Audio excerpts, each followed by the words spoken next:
예, 여러분 안녕하세요. 미디어 문해와 주체적 사고 5주차 공부를 하겠습니다. 지금 5주 2차 시 수업입니다. 5주 1차 시는 대중문화, 그러니까 문화적 사고와 대중문화에 대한 그 엘리트주의적 관점에 대해서 공부를 했습니다. 그러니까 4주와 5주는 이제 문화와 대중문화 이런 큰 주제로 뭐 여러 가지 이야기를 나누고 있습니다. 그런데 에, 지난 3주차에 영화가 욕망하는 것들 해서 영화의 그 영화 부러진 화살과 담론 구조 그 공부를 어, 했지요. 그런데 우리가 2주차부터 그 비대면으로 수업을 하는 상황에서 여러분에게 리포트 작성법 특강을 해 주느라고 3주에 부러진 화살에 대해서 그 내용에 대해서는 충분하게 설명을 하지를 못했어요. 그러니까 여러분이 내가 미리 만들어 놓은 3주차 수업 영상에서 확인할 수 있는 것처럼 강의실에서 이 부러진 화살과 관련된 어떤 이제 좀 어렵게 말하면 우리 사이의 담론 구조, 조금 쉽게 이야기하면 이 부러진 화살을 둘러싼 다양한 어떤 논의들, 그다음에 해석에 그 서로 다른 관점에서 해석을 에, 하는 것에 어떤 이제 우리 사회에 어떤 그 의미가 있느냐, 이를테면 왜 영화를 두고 이렇게 해석이 전혀 상반된 해석이 있느냐, 이런 이제 이야기를 3주차에 한 바 있습니다. 그런데 지금 5주차에서는 1차 시에 그 대중문화와 관련된 이야기를 하고 2차 시에는 그 3주차에 하지 못했던 이야기, 그러니까 부러진 화살과 관련된 이야기를 지금 5주 2차 시 자료로 만들어서 여러분에게 에, 전하도록 하겠습니다. 그래서 예, 이 제목은 그 3주차에 했던 것처럼 3주 이렇게 되어 있는데 이것도 이제 3주차에 봤던 거고 지금 5주 2차 시에는 그 내용 그때 생략했던 그 내용을 좀 더 충분하게 설명을 할게요. 그래야 이제 3주차 영화가 욕망하는 것들과 관련된 내용이 충분히 이제 보충이 되기 때문에 그렇습니다. 자, 미디어 문해와 주체적 사고 5주 2차 시 영화와 해석의 편차, 즉 영화 부러진 화살을 중심으로 영화와 해석의 편차는 무엇 때문인가 하는 것, 또 그다음에 그건 어떤 의미가 있는가를 중심으로 이야기를 해 보겠습니다. 넥타이를 별로 안 매다가 매니까 영 그 몸이 불편하고 목에 자꾸 이렇게 손이 가고 그렇습니다.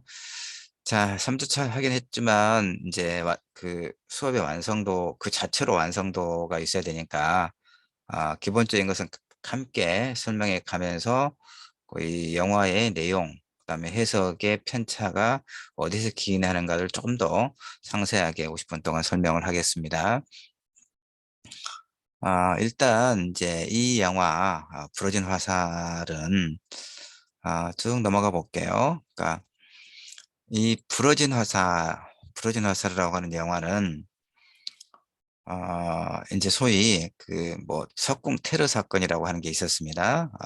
석궁 테러 사건이다라고 하는 게 있었는데 그 성균관대 수학과 교수였던 이제 김명호 교수가 학교에 이제 그 학생들의 입학 시험과 관련해서 그 당시에는 이제 음, 학교별로 일정한 시험이 또 있었는데 그 수학과를 지원했던 학생들의 이제 답안지를 채점하고 그 결과 그 입학이 이제 합격이 되거나 불합격되거나 이런 결과가 나오는데, 이 수학과 김명호 교수가 수학과에 응시했던 학생들, 이제 그 시험을 치렀던 학생들의 답안지를 채점하는 과정에서 문제 하나가 이건 그 제대로 된 문제가 아니다. 이건 정답에 나올 수 없는,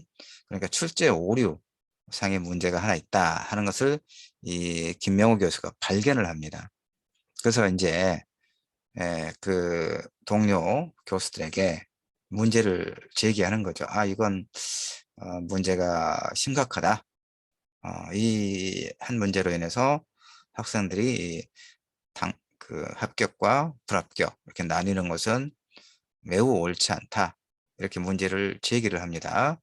그런데 이제 수학과 교수들이 하여튼 그 이제 이 영화, 그리고 그 부러진 화살이라고 하는 또 책이 있습니다.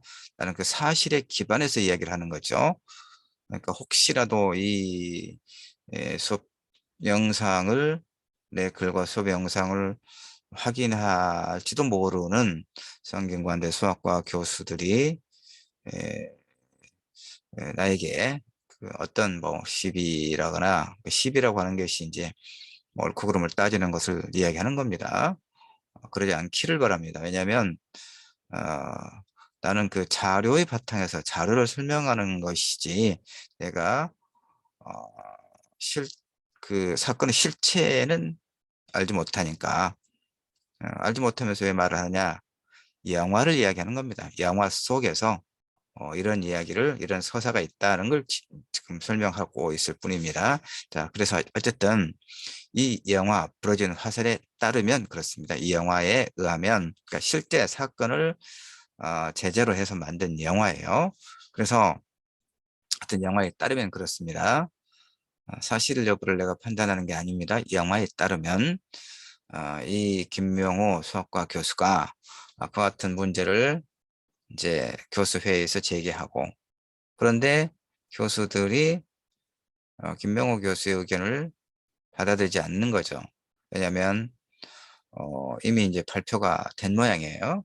채점을 하고 발표가, 합격자 불합격자가 발표가 되고, 그러니까 나중에 이제 김명호 교수가 이제 다시 확인을 했던 모양이죠.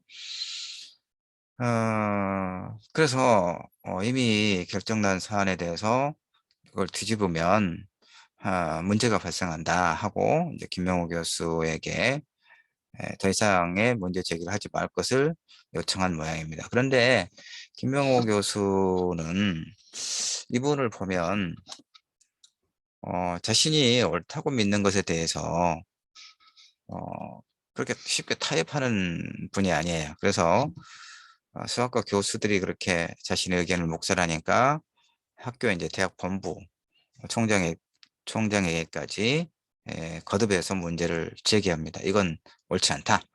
학교의 명예가 중요한 게 아니라 그 올바르지 못한 문제 하나로 인해서 어, 합격자와 불합격자가 뒤바뀌는 것은 이 자체가 옳지 못한 것이다. 하여튼 계속 그 꾸준히 문제를 제기합니다. 그런데 이제 어, 그것 때문에 김명호 교수는 학교에서 따돌림을 당하게 되고, 나중에 이제 교수 재임용 심사 에서 탈락을 하게 됩니다.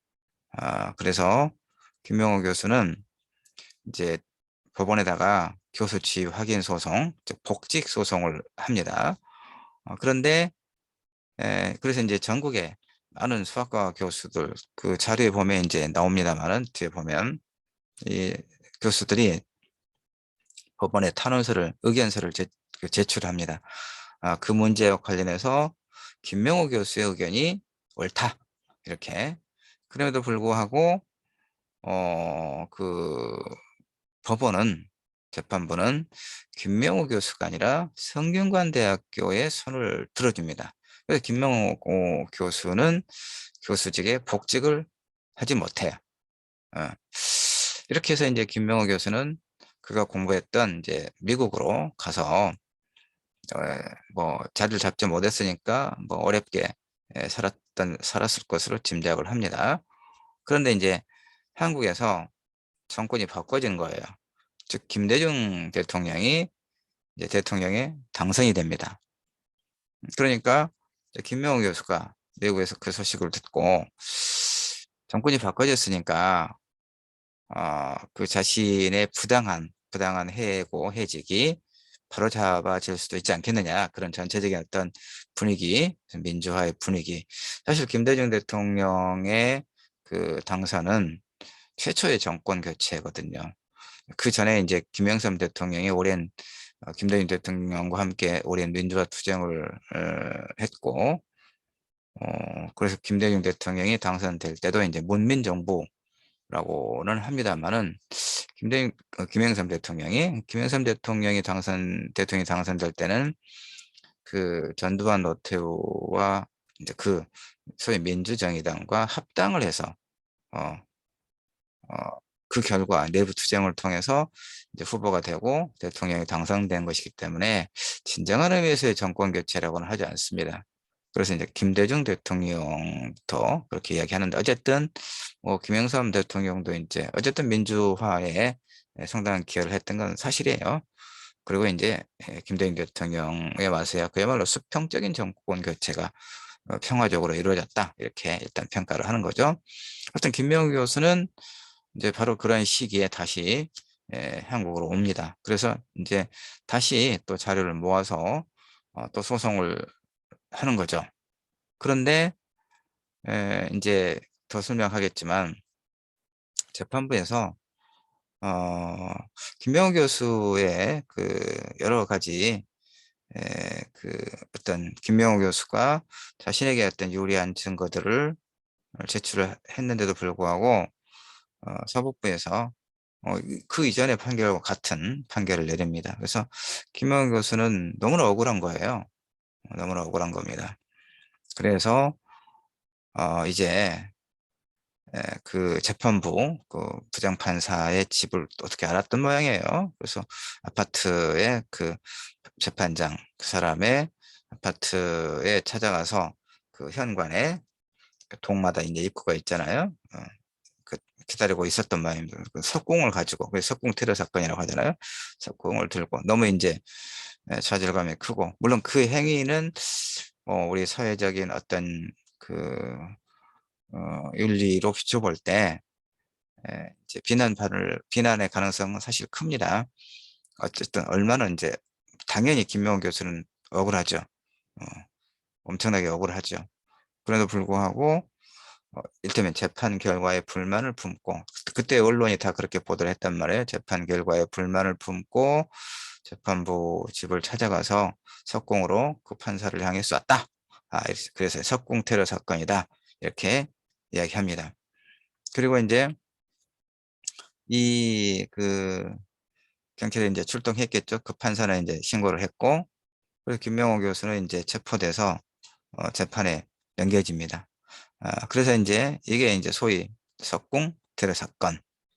그런데 이 사건을 이제 취재를 해서 정지영 감독이 영화 제목이 부러진 화살입니다. 부러진 화살이라고 하는 영화를 이제 만들어요. 부러진 화살이라고 영화를 2012년이었군요. 2012년에 만듭니다. 자, 그런데 내가 이야기하려고 하는 것은, 일단은 이제 이 영화에 대한 대강의 줄거리를 지금 이제 그 전제가 되는 이야기를 설명을 하고 있죠. 이 영화를 여러분이 잘 이해하기 위해서. 자, 그래서 이제 재판을 진행을 하는데, 이제 서로 엇갈리는 주장이 뭐냐면, 이 김명우 교수는 그 재판부 판사를 향해서 석궁을 가지고는 갔다, 너무 화가 나서. 근데 이제 따져 물으려고 간 것이지, 소위 뭐 그 테러를 하러 간 건 아니다. 근데 어쨌든 석궁을 가지고 간 모양이에요. 그래서 이제 석궁을 가지고 있다가, 사실 석궁을 제대로 맞으면 거의 치명적이죠. 화살보다 더 그 자동으로 이렇게 촥 날아가는 게 그 석궁이잖아요, 여러분.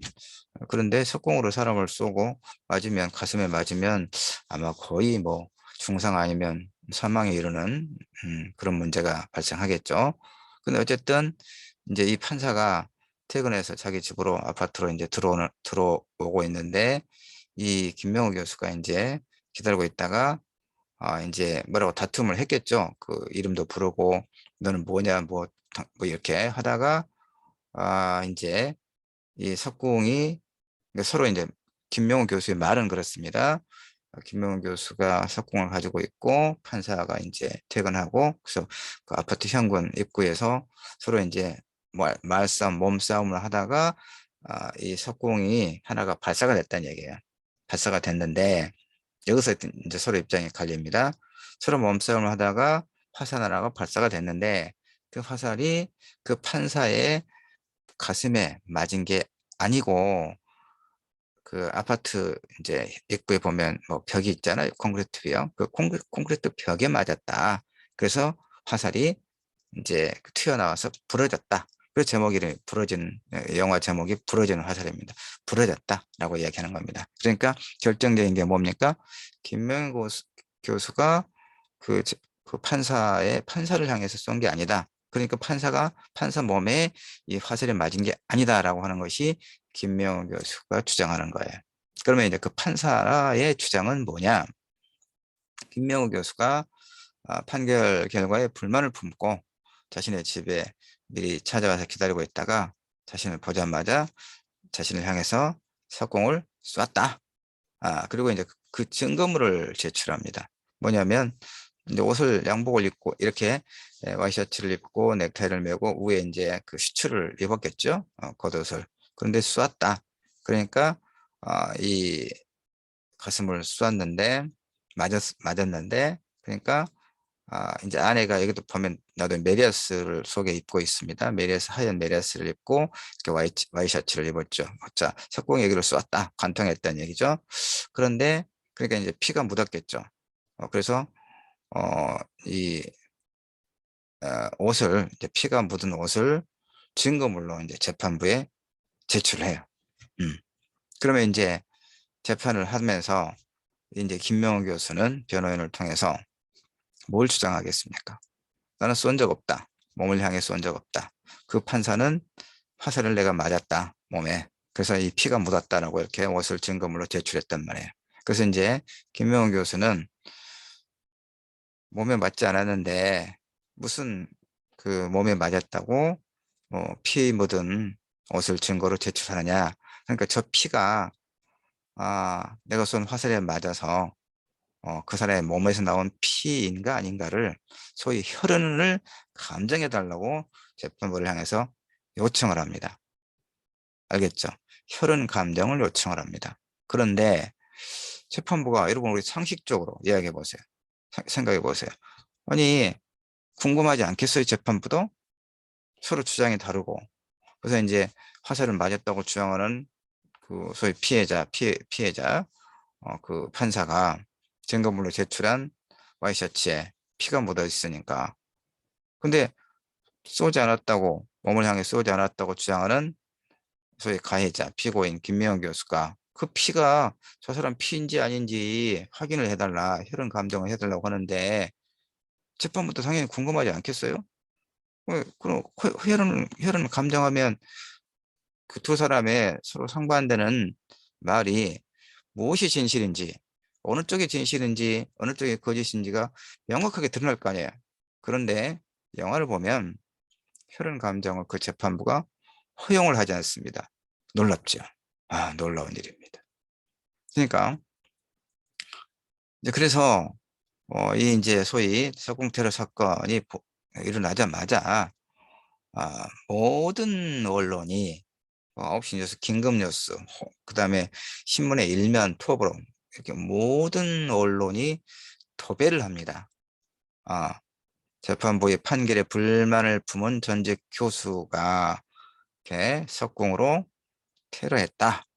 그래서 이제 모든 언론이 이 김명호 교수를 이 공공의 적으로, 그다음에 이제 대법원도 성명을 발표를 합니다. 용납할 수 없는, 음? 용납할 수 없는 일이다. 민주주의의 적이다. 이렇게 규정을 합니다. 근데 영화를 보고 있으면요. 정말 그 재판부가 얼마나 고압적인지, 물론 방지의 어떤 효과이기도 하겠지만, 이 김명우 교수가 그 상당히 꼬장꼬장하게 그럴 수 있지 않겠습니까? 그 자신의 권리를, 응? 법률적 권리를 최대한 이제 확인해 가면서 자신이 하지 않았던 일에 대해서 그, 그, 그, 수학 문제 때문에 그것과 관련해서 문제 제기했다가 교수직을, 교수직을 잘렸잖아요. 그런데 이제 그것도 거듭해서 그 소송도 받아들이지 않은 데다가 이제 그 판사를 석공으로 쏘았다고 온 나라가 이제 자신을 그 민주주의의 적으로 규정하고 형사재판을 하고 있는데 나는 쏜 적이 없다.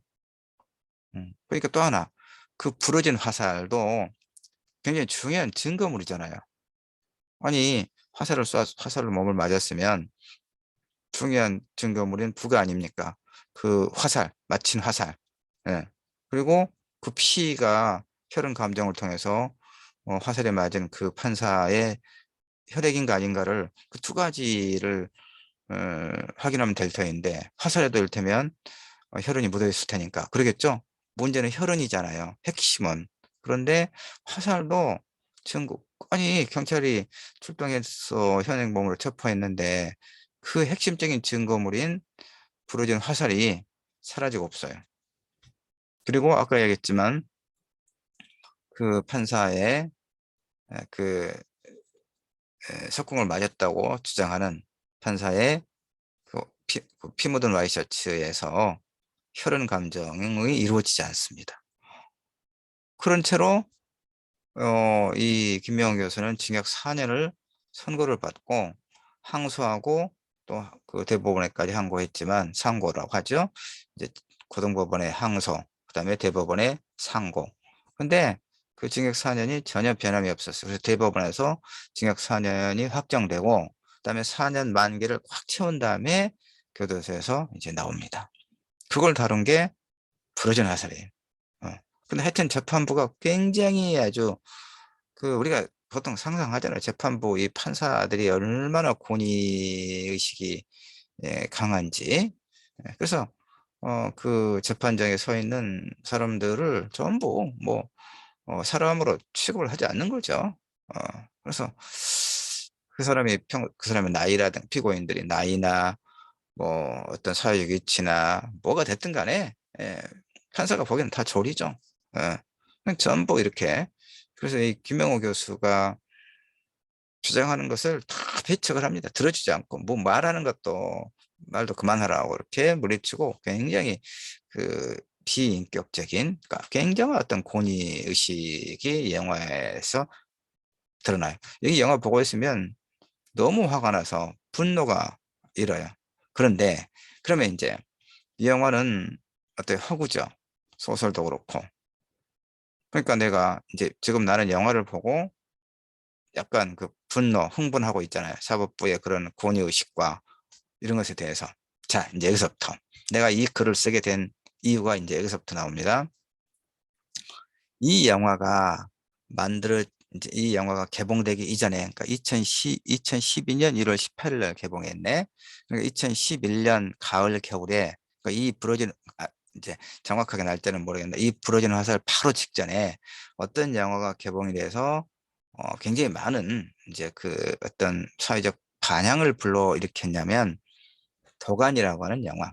공지영 소설 도가니를 원작으로 해서 공유가 주인공이고 또 여자 배우가 있는데 이름이 잘 기억나지 않습니다. 그 도가니라고 하는 영화가 도가니는 그 우리 광주광역시 광주에 소재했던 인화학교일 거예요. 그러니까 청각장애 아들을 이제 그 기숙사도 있고 그다음에 이제 아이들을 공부를 이렇게 하는 에, 교육을 하는 그런 학교인데 여기에서 오랫동안 그 우리 어린 여자 아이들에게 성폭행을 하고 또 폭력을 행사하고 그걸 오랫동안 은폐됐다는 얘기죠. 이것이 이제 실제로 그런 일이 있었고 그래서 이걸 이제 나중에 이제 폭로를 하고 그럼에도 불구하고 이제 교육청이라든가 이렇게 계속 그 문제 제기해도 오랫동안 은폐돼요. 이 지역 사회의 폐쇄적인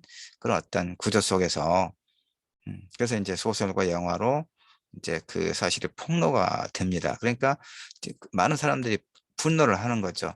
그 장애를 갖고 있는 어린아이들을 잘 보살피기는커녕 그 애들을 성폭행하고 폭행하고 그걸 은폐해야 하려고 했고, 그다음에 법원이 또 이자들에 대해서, 가해자들에 대해서 그렇게 우리 일반의 그 어떤 감정에 부합하는 그런 또 판결을 내지도 않고, 그러니까 이제 많은 사람들이 분노를 하죠. 윤리적 분노죠. 그래서 이제 또 이제 여성단체나 이런 사람들은 또 모여서 법원 앞에 가서 플래카드 걸고 시위를 하고 그럽니다. 엄중하게 가해자들을 처벌해라. 그리고 이 아이들은 좀 더 안전하게 생활하고 공부를 할 수 있는 그런 곳으로 옮기든가 환경을 만들어라. 이렇게 요구를 하는 것이죠. 근데 이제 이해되죠? 그러니까 영화 도가니도 실제 일어났던 사건을 바탕으로 만든 영화예요. 그러니까 허구, 상상을 통한 이야기의 재구성, 허구라고는 하죠. 소설도 그렇고 영화도 그렇고. 그러나 소위 싱크로율, 이 소설이나 이 영화가 실제 사건을 바탕으로 했는데, 그럼 이 텍스트가, 소설이나 영화가 실제 사건과 얼마나 이를테면 싱크로율이 응? 같으냐 했을 때 거의 한 90% 정도.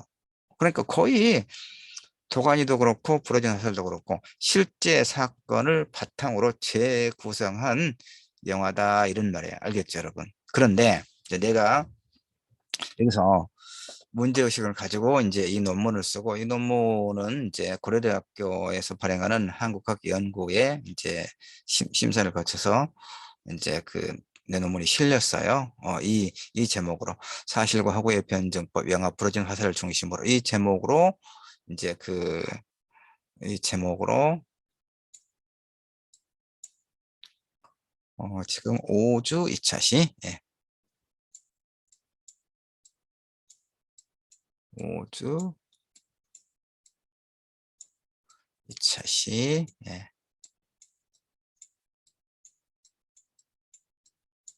요거 이제 보충입니다. 보충 수업입니다. 보충 강의입니다. 지금. 예.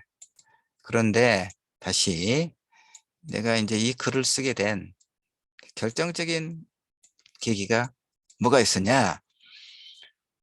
그러니까 그 영화 도가니를 보고 이제 많은 사람들이 아까 이야기했던 그런 이제 어떤 윤리적 분노, 분노를 합니다. 많은 사람, 그러니까 모든 언론이 이 영화를 소설을 읽고 영화를 본 관객들의 그런 어떤 윤리적 분노라고 하는 반응에 함께 합니다. 알겠죠? 그런데 놀랍게도 똑같은 그 사실을, 일어난 사건을 바탕으로 만들어진 이 부러진 화살에 대해서, 어, 이제 이 독자들, 아까 내가 도가니처럼 이 부러진 화살에서도 내가 분노를 했다고 그랬잖아요. 그 사법부의 그 권위의식과 그다음에 진실을 외면하는 사법부도 그렇고 언론도 그렇고 이런 어떤 상황에 대해서. 그런데 이제 진중권이라고 하는 사람이 있습니다. 여러분 아마 이름을 알겠죠? 진중권. 그다음에 그리고 또 누가 있냐면 금태섭이라고 있습니다. 자, 금태섭. 진중권이는 뭐 소개를 전 동양대 교수 이렇게 소개를 하죠. 예, 시사 프로그램에 늘 나옵니다. 예, 진중권.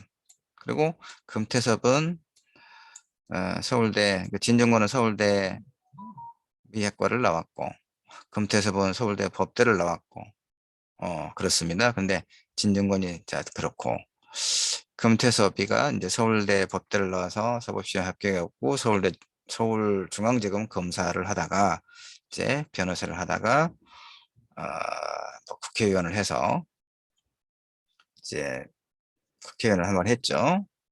자, 이 두 사람이, 그러니까 이 사람들은 뭐 셀럽이라고 할까요? 그 어떤 대중에 대한 영향력이 강한 그런 스피커들이에요. 근데 이 두 사람이, 자, 잘 들어야 돼요. 내가 지금 무슨 말을 하고 있는지. 이 논문을 쓰게 된 결정적 계기에 대해서 내가 설명하는 겁니다, 지금.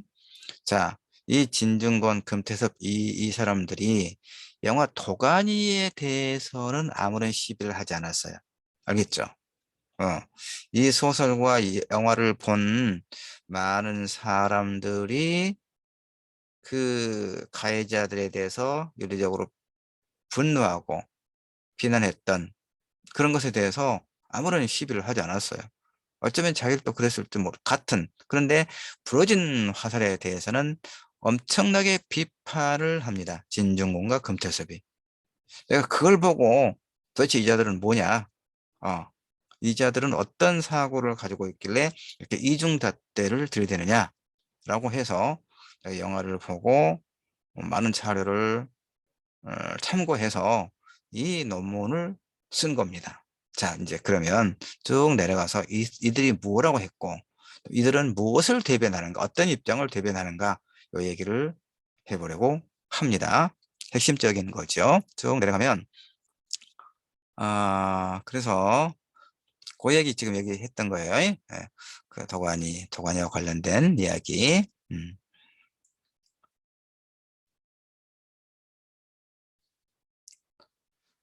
자, 그 다음에 그래서 쭉 지금 내려가면은 여기 나옵니다. 진중권.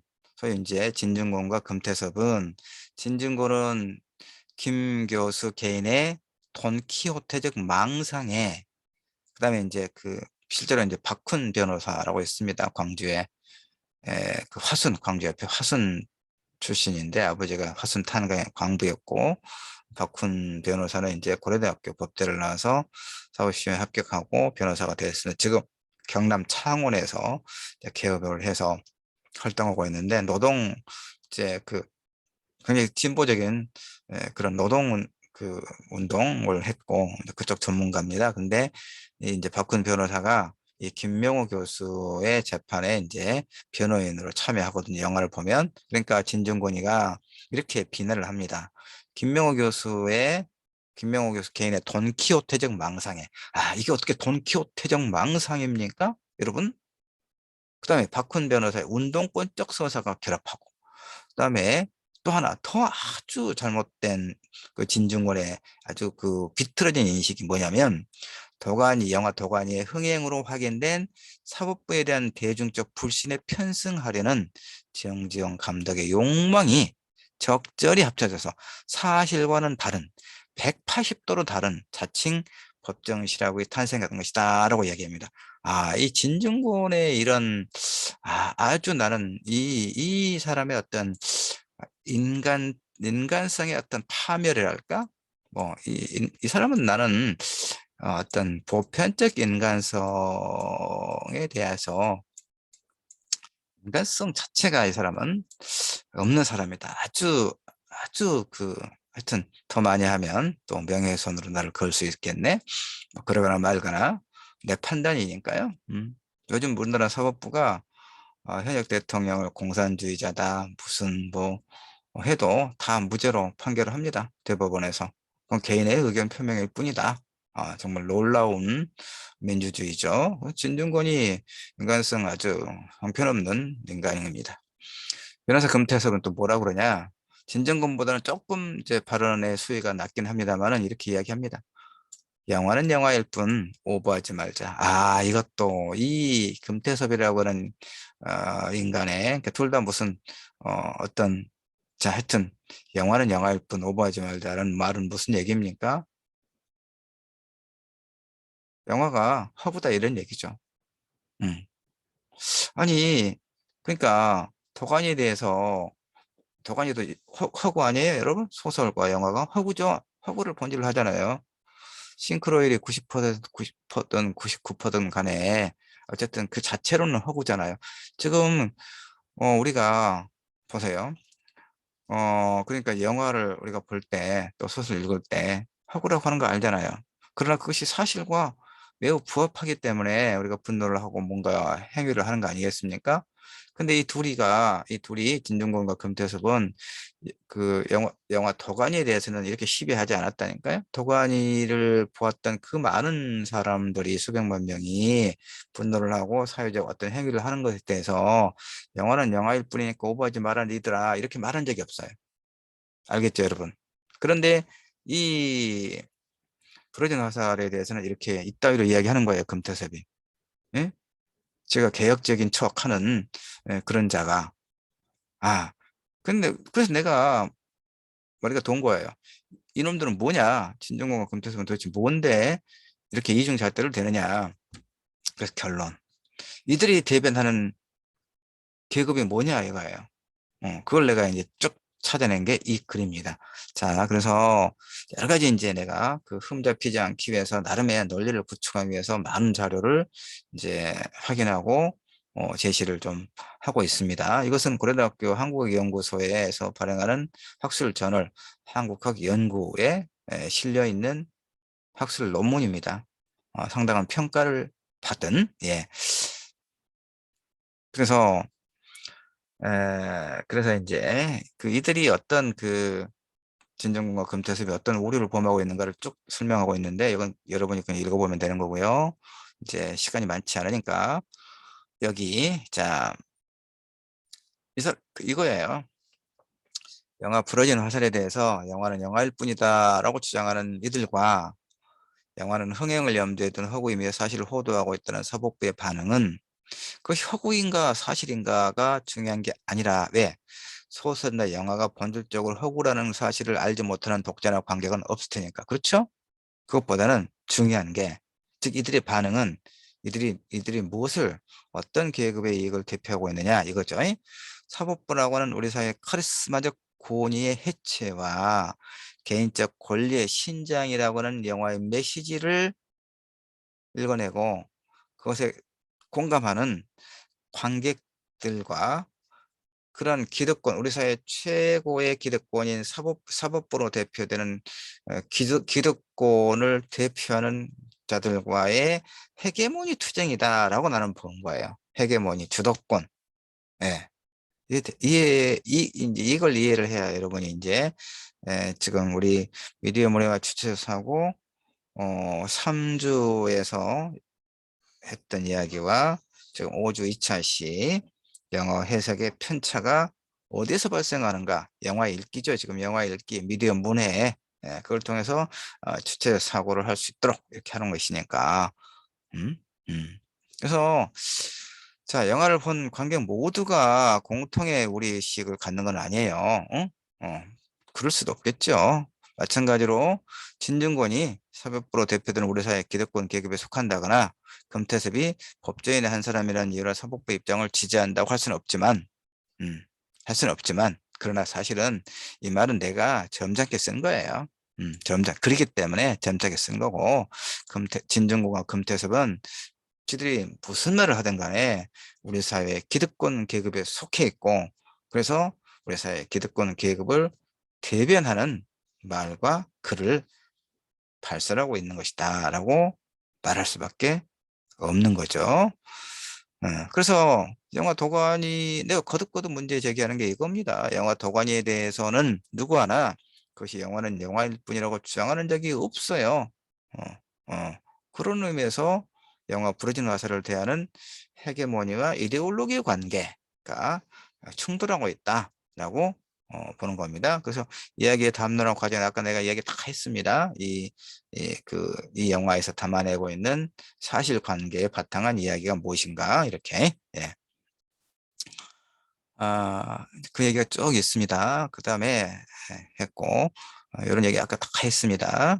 다 했고 그래서 이제 보면 이 이제 논쟁이 굉장히 많이 일어납니다. 이 시기에 이 시기에 그러니까 이 영화가 허구인가 사실인가의 논쟁은 결국 이 영화 부러진 화살과 관련한 담론 형성 과정이 담론, 이야기, 논쟁, 쉽게 말해서 논쟁의 형성 과정에 그래서 이 좌파와 우파의 논리가 매개하고 있어요, 사실은.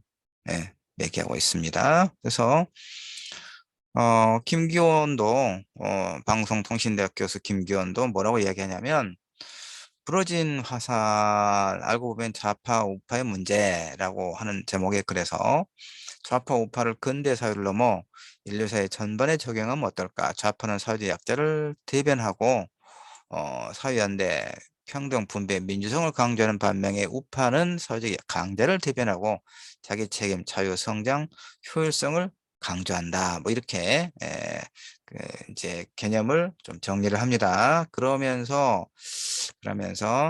김 교수처럼 주의와 잘 용어하지 못하는 소수자라도 껴안고 재판에서는 피고의 주장을 최대한 들어주자는 게 좌파를 할 수 있다. 반대로 다수를 힘들게 하는 소수자는 물리치고 재판에서는 효율성을 증진시키자는 게 우파다.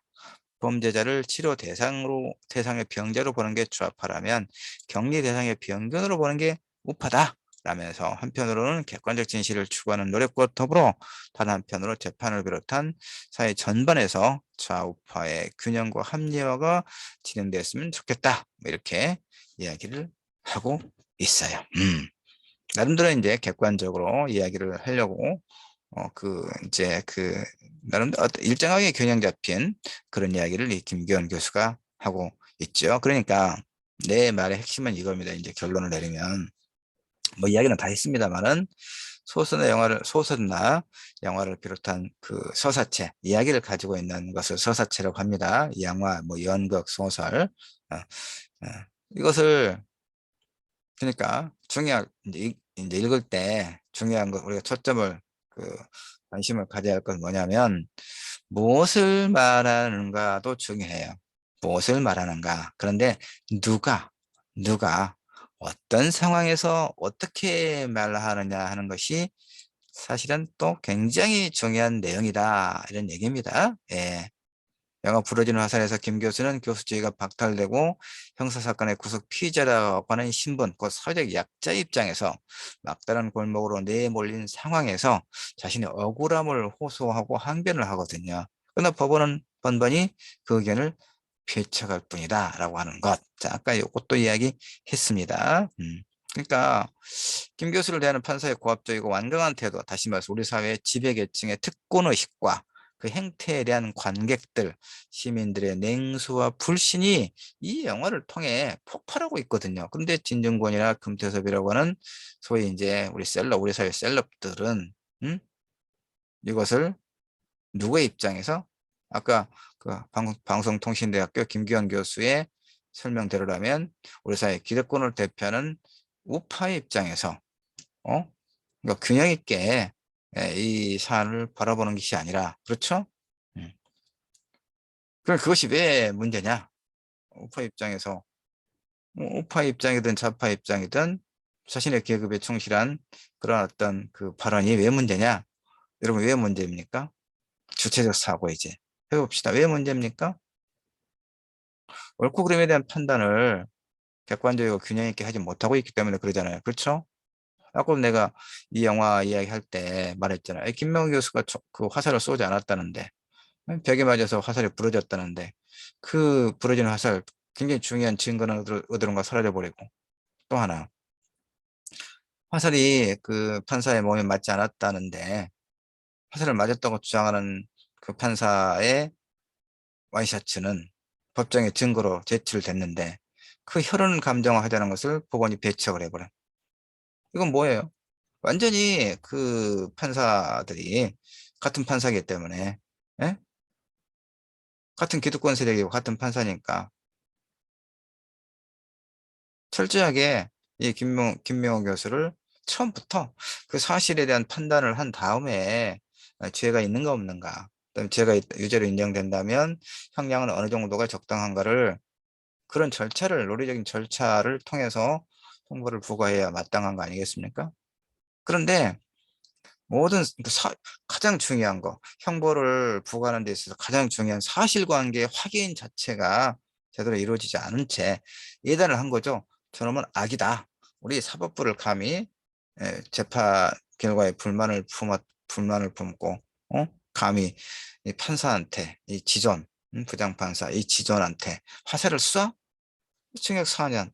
대법원까지 가면서 또 전혀 하루도 감형되지 않고, 그다음에 이제 4년이 확정돼 가지고 교도소에 있는데 단 하루도 감형되지 않고 4년 딱 있다 나옵니다. 이건 정의가 아니지 않습니까? 근데 그걸 옹호하고 있죠. 진중권과 금태섭이. 예. 그래서 문제라는 겁니다. 자, 그다음에 이제 여기 보면요. 그 계속해서 조선일보의 기관 임희규 법원행정처 사법지원실장 판사죠. 테러를 정당화하는 부러진 화살은 제목에, 그래서 이 사건의 본질은 우리 사회 최후의 보루인 사법 질서에 대한 테러 행위다라고 주장합니다. 또 차한성 법원 행정처장 대법관인데 이 영화는 사법 테러를 미화하는 것이다, 이렇게 성명을 냅니다. 조선일보 문화부차장 오수웅도 조선일보에, 그래서 이 영화를 계기로 사법부가 반성해야 한다는 주장에는 동의하지만 짐짓 균형 잡힌 포즈를 취하긴 합니다. 그러나 뒷말이 중요하죠. 이 영화에서 보여주는 사실이 과연 공정하고 객관적으로 추사 선택되었는지에 대한 판단은 별개다. 그래서 우리 사회 모든 영역에서도 이런 이기적 진실, 선택적 지각이 폭발적으로 확산되고 있는 점에 우려를 표하고 있는 것이죠. 예. 계속해서 이렇게 이제 내가 이 많은 자료를 통해서 이를테면 소위 우파의 견해, 좌파의 견해, 그다음에 균형 잡힌 이제 그런 견해들을 내가 계속 소개하고 있습니다. 소개하고 있습니다. 이건 근데 어때요, 여러분? 이건 좌파 우파의 그런 문제가 아니잖아요. 그렇죠? 사실관계를 명확하게 밝히면 돼요. 부러진 화살은 어디로 가버렸는지. 이건 검찰이 그 김명호 교수를 기소한 법정에 세운 그 검찰이 주요 증거물로 제출해야 돼요. 증거물이 없으면 그 유죄가 그 성립이 안 되는 거예요. 더구나 화살을 맞았다고 내 피가 묻었어 하고 제출한 증거물이 그 피의 혈흔 감정을 해서 그 피가 개 피인지 고양이 피인지 그 판사 피인지를 확인해야 될 거 아니에요. 근데 그 혈흔 감정 자체를 배척을 하고 하지를 않았다니까요. 사실 관계가 확정이 안 된 거예요. 그러면서 또 사법부를 향해서 감히 테러를 해 그 4년형을 실형을 선고했다라고 하는 것에 대해서 양식 있는 사람이라면 이건 뭔가 이상하다라고 생각하지 않겠습니까, 여러분? 이게 좌파 우파의 문제가 아니란 말이에요. 그런데도 불구하고 진정군과 금태섭은 이 사리 분별을 할 수 있는 그런 지식과 머리를 갖고 있는 사람들이 이 부러진 영화에 대해서 김명호 교수나 박훈 변호사나 정지영 감독을 그렇게 아주 형편없는 인간 취급을 하고 있는 것이 난 너무나, 그분들과 직접적인 개인적 관계는 없어요. 뭐 개인적 관계 있을 게 뭐가 있습니까? 나는 법을 전공한 사람도 아니고 지방대학에서 학위를 받아서 지방대학에서 강의를 하고 있는 뭐 소설과 평론을 쓴다고 하지만 뭐 전국적으로 이름이 널리 알려져 있는 베스트셀러 작가도 아니고 무명 작가에 속하고, 내가 그런 유명한 사람들과 개인적인 친분을 가져야 할 계기가 없어요. 나중에 이제 이 사건 이후에 내 페이스북을 하면서 박훈 변호사는 내 패친입니다. 한두 번, 뭐 이제 그 자기 아버지가 아까 이야기했지만 화순 출신이고 광주 바로 인근에 화순군 출신이고, 자기 아버지가 이제 화순 그 탄광에 지금 탄광 진즉 폐쇄됐는데 하여튼 탄광의 광부였고, 근데 한 2년 전에 이제 그 돌아가셨다는 부고를 보고, 페이스북 부고를 보고 제가 아는 이제 하여튼 그 서로 이제 어떤 그 좀 비슷하게 세계를 보는 이제 그 어떤 생각들이 비슷한 게 좀 있어서 뭐 좀 정서적으로나 하여튼 뭐 좀 친밀하게, 뭐 그렇게 친밀한 아니 하여튼 뭐 좀 알고 지내는 사람이어서 특히 이제 요 내가 논문도 보내주고, 그래서 또 광주에서 이제 자기 아버지가 그 돌아가셔서 장례식장 있고, 그래서 내가 한번 모른 척 하기가 그래서 한번 가서 이제 저 부의도 하고 한번 만나기로 했습니다. 그 정도예요. 음. 그러니까 무엇이 옳고 무엇이 그른가를 분별하는 능력, 그것이 이성의 작용이고, 그다음에 그걸 통해서 그런 쪽이 아니라 옳은 쪽으로 우리가 실천하는 주체적인 인간이 될 것이 필요하죠. 그러면 진중권 서울대 미대를 나오고 독일에서 또 석사 공부를 하고, 금태섭은 서울대 법대를 나와서 사법시험에 합격하고 서울중앙지검 검사를 하고 변호사를 하고 안철수 밑에 들어가서 국회의원도 하고. 그러니까 우리 사회에 상당한 영향력을 미치는 그런 사람들이 이 사실관계에 대한 확인도 게을리한 채 기득권의 이해를 대변하는 그런 이야기를 하고 있고, 그러면 그 사람들의 이야기가 소위 그들을 지지하거나 그들의 스피커 말을 신뢰하는 그런 사람들의 판단에 영향을 끼치겠죠. 바로 그런 것이 큰 문제가 된다 하는 얘기입니다. 자, 이제 우리 학생들은 내 설명을 듣고 판단해 봐야겠죠, 스스로. 어느 쪽의 입장이 좀 더 객관적이고 균형감이 있고 진실에 부합하는가. 어. 내 생각을 여러분에게 강요할 수는 없죠. 내가 수업 진행하는 교수라고 해서 내 수업을 듣는 친구들에게 내 생각이 진리다라고 강요하지는 않아요. 그럴 수도 없고. 판단은 이제 여러분 몫입니다. 잘 생각해 보기 바랍니다. 리포트를 쓰거나 뭐 그럴 때 내가 이런 과제를 내줄 수도 있겠죠. 여러분의 생각을 가다듬어 볼 필요가 있을 것이다. 정리해 볼 필요가 있다. 공부를 했으니까 그 얘기입니다. 자, 미디어 문해와 주제사고 모두 2차 시 여기까지 하겠습니다. 고맙습니다.